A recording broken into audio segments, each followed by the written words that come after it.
शाहजादा फरहान की बहुत आउटस्टैंडिंग उन्होंने इनिंग्स खेली। नसीम पर सबकी नज़र थी because after a long time वो इंजरी के बाद वो रिकवर हुए, उनकी परफॉर्मेंस को लेकर काफ़ी लोग एक्साइटेड थे और लुक फॉरवर्ड कर रहे थे। नसीम शाह ने बॉलिंग की है इंजरी के बाद, तो सही है, अपने आप को थोड़ा सा मोहतात रखते हुए इंजरी से वापस आए हैं। इस्लामाबाद यूनाइटेड दीगर टीमों की निस्बत ऑन पेपर और ग्राउंड के ऊपर बहुत अच्छी नजर आई।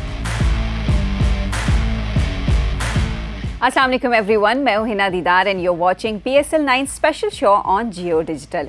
वेल, PSL सीजन 9 का पहला मैच हो चुका है between Lahore Qalandars and Islamabad United and surprisingly because last pre match show में हमारे साथ जो गेस्ट थे वो एक्सपेक्ट कर रहे थे कि लाहौर कलंदर्स बड़ी डेंजरस टीम लग रही है, वो टीम जीतेगी, पहला मैच अपने नाम करेगी। लेकिन इस्लामाबाद यूनाइटेड ने बेहतरीन परफॉर्मेंस दिखाकर पहला मैच अपने नाम किया और एक विक्टोरियस स्टार्ट हुआ इस्लामाबाद यूनाइटेड के लिए PSL सीजन 9 में। वेल, हम डिस्कस करेंगे दोनों टीम्स के हवाले से, बैटिंग यूनिट को लेकर, बॉलिंग यूनिट को लेकर एंड ओवरऑल जो ओपनिंग सेरेमनी भी जो रही शानदार अंदाज में, उस हवाले से भी बात करेंगे। लेकिन let me introduce our today's guest. We have senior sports journalist Atiqur Rahman और वो मुल्तान जा चुके हैं, मुल्तान में मौजूद हैं, हमें ज्वाइन कर रहे हैं विया जूम। अस्सलाम वालेकुम अतीक भाई, कैसे हैं आप और मुल्तान में कैसा मौसम है सब कुछ PSL को लेकर? जी बिल्कुल, बहुत शुक्रिया हिना। और मुल्तान में बिल्कुल कराची जैसा मौसम है। मैंने सोचा था कि शायद यहाँ पर कुछ ठंडी हवा होगी रात में, लेकिन जस्ट लाइक बिल्कुल कराची में जैसा होता है, दिन में तो बहुत शदीद धूप होती है। और PSL का मौसम खासा गर्म है। आज इतवार है, लेकिन मुल्तान में हिना जो है छुट्टी वो फ्राइडे के दिन होती है, लेकिन स्कूल और ये बैंक और गवर्नमेंट ऑफिस वो तो बंद रहते हैं, लेकिन जो बड़ी बड़ी मार्केट्स हैं वो सब फ्राइडे को बंद होती हैं। तो आज इतवार में पहला मैच है, तो इस तरह का माहौल बहुत ज्यादा शायद शायकीन जरूर रुख करते हैं मुल्तान का, क्योंकि शाम के वक्त मैच है। लेकिन इतना शायद आज रश ना हो बनिस्बत जिस दिन फ्राइडे होगा, जुम्मे का दिन होगा, उस दिन मुल्तान के जो लोग होंगे वो स्टेडियम जो है जो वहाँ नजर आएंगे। लेकिन आज भी अच्छा खासा जोशो खरोश यहाँ मुल्तान में जो है वो PSL का पाया जाता है। जगह जगह हमने देखे मुल्तान सुल्तान के होटल्स लगे हैं, मोहम्मद रिजवान के, उनके खिलाड़ियों के बड़े बड़े जो है पोस्टर लगे हुए हैं। तो माहौल तो यहाँ पर क्रिएट किया है। अब आगे देखते हैं कामयाब किस तरह होते हैं, क्योंकि 5 मैचेस हैं यहाँ। यस, डेफिनेटली 5 मैचेस हैं और जल्द मुल्तान में भी क्रिकेट का मेला किक ऑफ होने वाला है। लेकिन अब वक्त हो गया है बात करने का। पहला match Lahore Qalandars versus Islamabad United. Shadab 11 ने टॉस जीतने के बाद फील्ड करने का फैसला किया और लाहौर कलंदर्स की जानिब से 195 रन स्कोर किए गए, जिसे बासानी तो नहीं कहेंगे लेकिन बेहतरीन अंदाज में इस्लामाबाद के बल्लेबाजों ने चेस डाउन करके पहला मैच अपने नाम किया। सो बात शुरू करेंगे, क्योंकि लाहौर कलंदर्स को पहले बैटिंग करने का मौका मिला और लाहौर कलंदर्स से काफ़ी एक्सपेक्टेशन थी। लेकिन उनकी बैटिंग यूनिट को बात करें तो पॉजिटिव चीज़ ये है, जो अच्छी परफॉर्मेंस हमें नज़र आई वो साहिबजादा फरहान की मैं बात करना चाहूँगी, हु स्कोर्ड 57 ऑफ 36। तो अतीक, आप क्या कहेंगे, क्या ये यंग बैटर ने इम्प्रेस करने में कामयाब रहे हैं? कल अपनी टीम को कॉन्ट्रीब्यूट करने में कितना किरदार रहा है इनका? लाहौर कलंदर ने बैटिंग की ड्यू फैक्टर यकीनी तौर पर इस पे आगे चल के हम बात करेंगे, लेकिन जैसे शाहजादा फरहान की बहुत आउटस्टैंडिंग उन्होंने इनिंग्स खेली। लेकिन मैं ये कहूंगा कि जिस तरह शाहजादा फरहान ने पहले 22 ओवर के 22 बॉलों के ऊपर 40 जो है रन बना लिए थे, लेकिन जब फखर आउट हुए उसके बाद जो है फिर आखिरी जो 16 बॉलें उनकी थी, तो उसमें वो बहुत रन बचाते हुए नजर आए। मेरे ख्याल से 15-16 रन ही बनाए 15-16 बॉलों के ऊपर। तो वो रुक क्यों गए? या अपने घेर को, फ्लो को अगर वो रखते उसी तरीके से जिस तरीके से उन्होंने स्टार्ट किया था, उसी फ्लो को अगर रखते जारी, तो यकीनी तौर पर जो है एक और इजाफा होता रन में और उनकी इनिंग्स भी बड़ी होती। लेकिन क्योंकि शाहजादा फरहान अभी नए हैं, अभी सीखेंगे और ये PSL से ये मौका होता है कि नौजवान सीखते हुए हैं।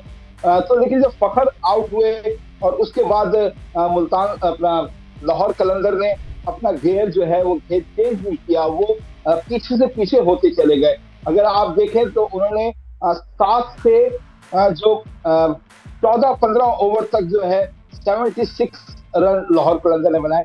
यही इस्लामाबाद यूनाइटेड ने इसी मिडिल ओवर के अंदर बड़ा फायदा उठाया और उन्होंने 98 रन बनाए। अब आगे चल के बात करेंगे, राशिद खान नहीं थे जिसका फायदा उठाया, सिकंदर रजा नहीं थे।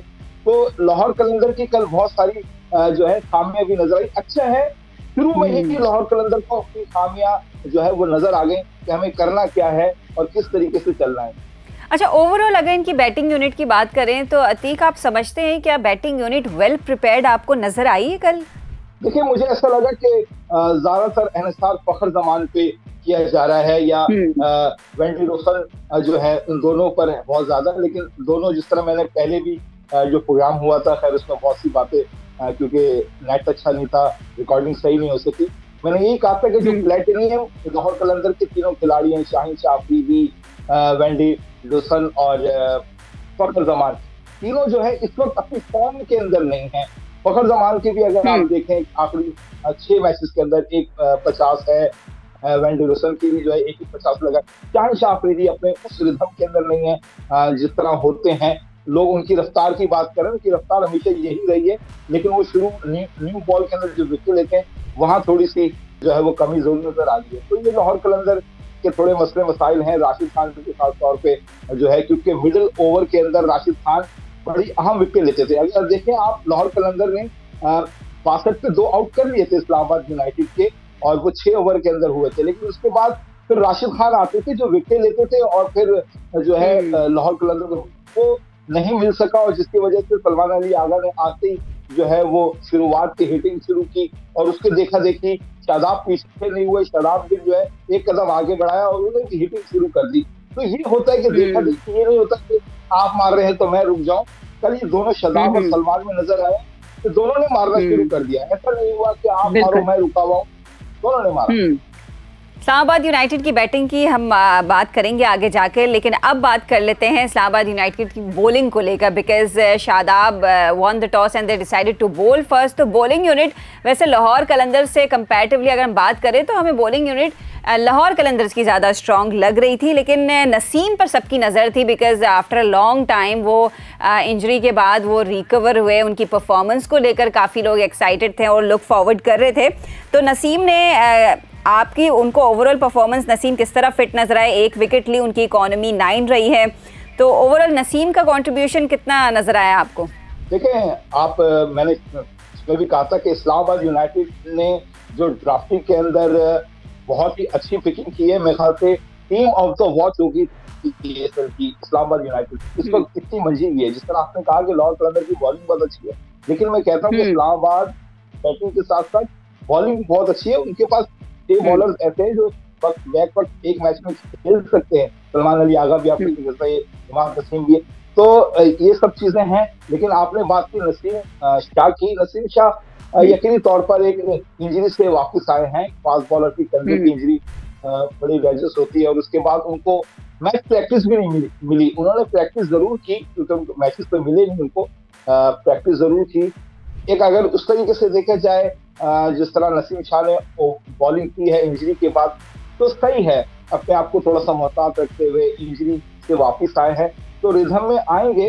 अच्छी बॉलिंग की नसीम शाह ने, और ऐसा ही होता है जब कोई इतनी बड़ी इंजरी से वापस आता है, तो ये नहीं होता कि एकदम आके जो है वो तूफान मचा दे।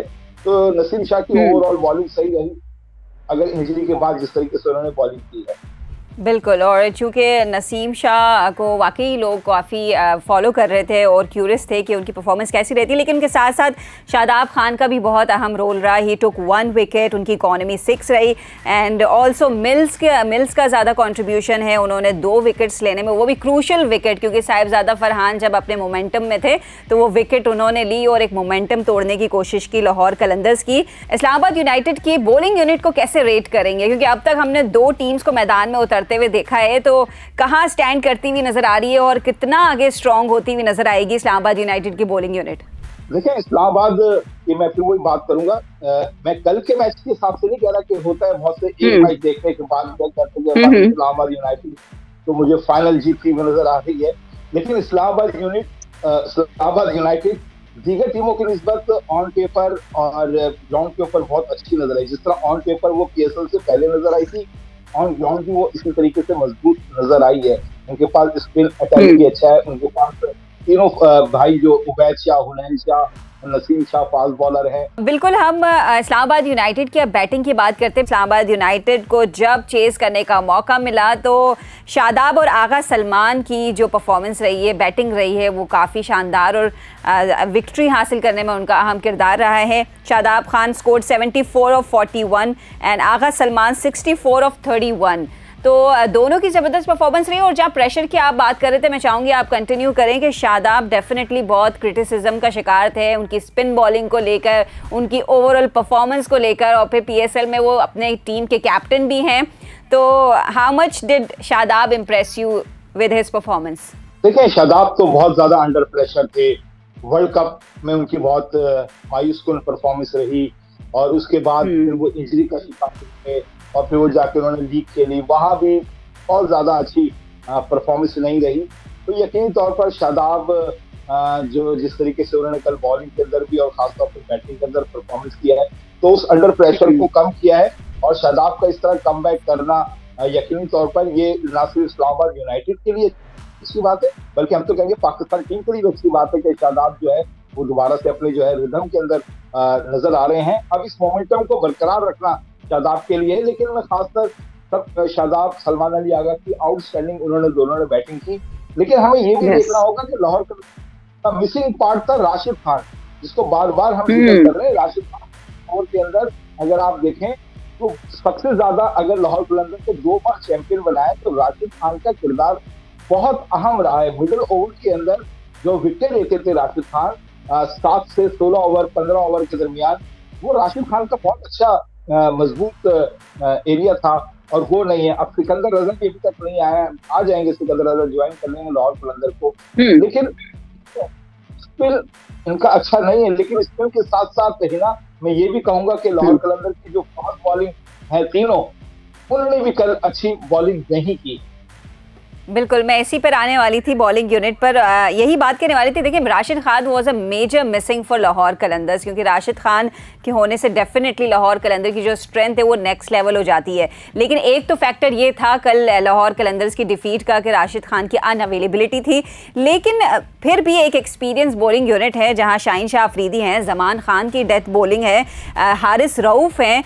हारिस रऊफ वैसे बहुत स्ट्रगलिंग पीरियड में लग रहे हैं। क्या ये मेरी सिर्फ ऑब्जर्वेशन है या डू यू थिंक कि हारिस रऊफ का ग्राफ बहुत डाउनवर्ड्स जाता जा रहा है, या कल भी उनकी कोई कंट्रीब्यूशन कुछ खास नजर नहीं आई, काफी एक्सपेंसिव रहे 12.6 इकोनॉमी के साथ? जी है ना, शाहीन ने इब्तदाई जो 2 ओवर किए वो तो बहुत ही अच्छे थे, शाहीन के बड़े अच्छे रिदम में नजर आए शाहीन। लेकिन जहां तक आप बात करेंगे हारिस रऊफ की, हारिस रऊफ वर्ल्ड कप से लेकर अब तक अंडर प्रेशर और वो उससे निकल भी नहीं पा रहे, बल्कि प्रॉब्लम मजीद आती जा रही है। अब उनका सेंट्रल कॉन्ट्रैक्ट भी खत्म हो गया है और ये भी कह दिया गया है कि अगले 6 मंथ तक वो कोई लीग नहीं खेलेंगे, तो ये भी उनके ऊपर एक प्रेशर जो है वो आया होगा। लेकिन हारिस रऊफ को इस सब चीजों से निकलना होगा और मेरे अपने नजदीक, वैसे तो वो खुद बेहतर जानते ही, उनको मशवरा देने वाले और बहुत से हैं, लेकिन जब तक वो क्रिकेट या रेड बॉल क्रिकेट नहीं खेलेंगे, मेरे ख्याल से वो अपनी इस कमी को पूरा नहीं कर सकेंगे जिस तरह करते हैं वो बॉलिंग। हारिस रऊफ की जो बॉलिंग का मेयार रहा है, उन्होंने ये जो फैसला किया है या कर रहे हैं या सोच रहे हैं कि वो सिर्फ व्हाइट बॉल खेलेंगे, रेड बॉल में। रेड बॉल क्रिकेट बहुत कुछ सिखाती है, आपकी टेक्निक वहाँ सही होती है, फाउंडेशन सही होती है वहाँ आपको, और वहाँ आपको सीखने का मौका मिलता है अपनी गलती का, क्योंकि बहुत लंबी जो है क्रिकेट होती है वो। जब तक आप डोमेस्टिक रेड बॉल क्रिकेट पर नहीं आएंगे, शायद मेरे ख्याल से वो रिदम और वो क्वालिटी हारिस रऊफ कमी महसूस करते रहेंगे। तो हारिस रऊफ को सबसे पहले मेरे ख्याल से डोमेस्टिक रेड बॉल पे भी आना चाहिए, उसके बाद। लेकिन हारिस रऊफ वर्ल्ड कप के अंदर भी, इंडिया के अंदर भी पूरी परफॉर्मेंस रही, और उसके बाद से न्यूजीलैंड में जब वो गए T20 खेलने, वहाँ भी कोई बहुत ज्यादा अच्छी हारिस रऊफ की नहीं थी। तो हारिस रऊफ इस वक्त बैड पैच से गुजर रहे हैं, और ये आता है, हर खिलाड़ी के ऊपर आता है, चाहे बैटर हो चाहे बॉलर हो, एक बुरे दिन आते हैं। लेकिन जिस तरह शादाब ने अपने आप को इस बैड पैच से निकाला है, तो यकीनी तौर पर हारिस रऊफ, क्योंकि वो एक तगड़ा खिलाड़ी है, कमबैक करना जानता है और फाइटर है वो, तो वो अपने आप को किसी न किसी भी मैच के अंदर वापस लाएंगे और फिर पीछे मुड़कर नहीं देखेंगे। और यकीनी तौर पर ये लाहौर कलंदर के लिए अच्छा होगा हारिस लोग जब तक। और जमान ने भी आपने बात की, हम सिर्फ हारिस लोग को लेकर नहीं खत्म होंगे, जमान ने भी इतनी अच्छी बॉलिंग नहीं की जिस तरीके से जमान खान को करनी चाहिए T20 का जिनको कहा जाता है। बस वो आके पेस अपनी कर रहे थे और एलेक्स हेल ने कुछ ज्यादा परेशान नहीं हुए क्योंकि वो दोनों तजुर्बेकार उस वक्त विकेट पर मौजूद थे। तो जमाल खान को थोड़ी सी पेस के साथ साथ थोड़ी सी लाइन और लेंथ और ये सब चीजों पर तवज्जो देनी होगी ताकि सामने वाला बैटर बीट हो। सिर्फ रफ्तार से, तेज बॉलिंग से बीट नहीं होता, आपको थोड़ी सी अपने लाइन और लेंथ करके स्विंग देके स्विंग भी करनी होती है रफ्तार के साथ साथ।